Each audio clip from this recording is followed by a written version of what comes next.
Assalamualaikum warahmatullahi wabarakatuh. Nama saya Nur Cahyati dari unit 4 semester 3 Prodi PGMI Fakultas Tarbiyah dan Ilmu Keguruan. Di sini saya akan menjelaskan tentang mengenai Pancasila, sejarah dan kedudukan. Pertama-tama itu yang akan saya bahas yaitu mengenai pengertian Pancasila. Secara etimologis, Pancasila itu berasal dari bahasa Sanskerta dari India, yaitu bahasa kata Brahma atau bahasa rakyat biasa, bahasa Prakerta. Sedangkan menurut Muhammad Yamin, dalam bahasa Sanskerta, Pancasila memiliki dua arti, yaitu panca yang artinya 5, sedangkan sila yang berarti asas, dasar, ataupun batu sendi. Menurut agama Buddha, Pancasila terbagi menjadi 5 larangan, yaitu larangan membunuh, larangan mencuri, larangan berzina, larangan meminum minuman keras, dan larangan berdusta. Selanjutnya, saya akan membahas tentang sejarah Pancasila. Pancasila sebagai dasar negara Republik Indonesia, yaitu sebelum disahkannya pada tanggal 18 Agustus 1945 oleh PPKI, nilai-nilainya itu telah ada pada bangsa Indonesia sejak zaman dahulu kala, yaitu sebelum bangsa Indonesia mendirikan negara, yang berupa yaitu nilai-nilai adat istiadat, kebudayaan, dan nilai-nilai religius. Nilai-nilai tersebut kemudian diangkat dan dirumuskan secara formal oleh para pendiri negara untuk dijadikan sebagai dasar filsafat negara Indonesia. Proses perumusan materi tersebut pun dilakukan dalam sidang-sidang BPUPKI pertama, sidang panitia 9, sidang BPUPKI kedua, dan akhirnya disahkan secara yuridis sebagai dasar filsafat negara Republik Indonesia. Selanjutnya, saya akan membahas mengenai kedudukan Pancasila. Kedudukan Pancasila sebagai dasar negara Republik Indonesia yaitu tersimpul dalam pembukaan Undang-Undang Dasar 1945, yaitu berada di alinea keempat yang berbunyi, maka disusunlah kemerdekaan kebangsaan Indonesia itu dalam suatu Undang-Undang Dasar Negara Republik Indonesia yang terbentuk dalam suatu susunan negara Republik Indonesia yang berkedaulatan rakyat dengan berdasarkan kepada ketuhanan yang Maha Esa, kemanusiaan yang adil dan beradab, persatuan Indonesia, dan kerakyatan yang dipimpin oleh hikmat kebijaksanaan dalam permusyawaratan perwakilan, serta dengan mewujudkan suatu keadilan sosial bagi seluruh rakyat Indonesia. Dan dalam pengertian di atas tersebut, yaitu dengan berdasarkan kepada secara yuridis, Pancasila itu memiliki makna sebagai dasar negara.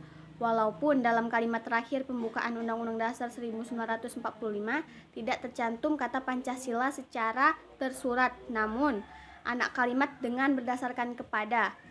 Hal ini memiliki makna dasar negara adalah Pancasila. Hal ini juga didasarkan pada sisi sejarah, yaitu sebagaimana ditentukan oleh BPUPKI, bahwa dasar negara Indonesia itu disebut dengan istilah Pancasila. Di dalam kedudukan Pancasila itu terdapat dua bagian, yaitu yang pertama Pancasila sebagai pandangan hidup bangsa, yaitu maksudnya di sini adalah kedudukan Pancasila sebagai pandangan hidup bangsa merupakan nilai-nilai luhur yang menjadi tolak ukur dalam hal kebaikan yang bersifat mendasar dan abadi dalam kehidupan manusia. Pancasila sebagai pandangan hidup bangsa ini dibagi lagi menjadi 3, yaitu Pancasila sebagai pandangan hidup masyarakat, maksudnya yaitu mengatur tata tertib dalam masyarakat ataupun norma, ataupun bisa disebut juga dengan norma. Contohnya seperti hukum adat dan hukum kebudayaan.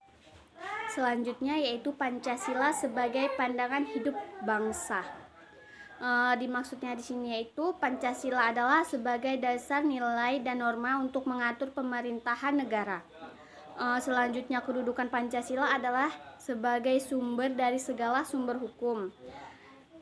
Di dalam Pancasila sebagai pandangan hidup bangsa itu terbagi menjadi 4 bagian, yaitu yang pertama, Pancasila sebagai dasar negara adalah sumber dari segala sumber hukum.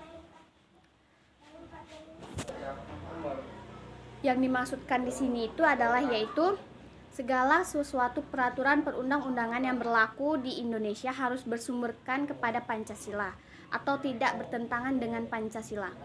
Pancasila sebagai ketentuan tertinggi tertuang di dalam pembukaan Undang-Undang Dasar 1945. Kemudian dijabarkan lebih lanjut dalam pokok pikiran Undang-Undang Dasar 1945, yang dimana pada akhirnya dioperasionalkan ke dalam bentuk hukum.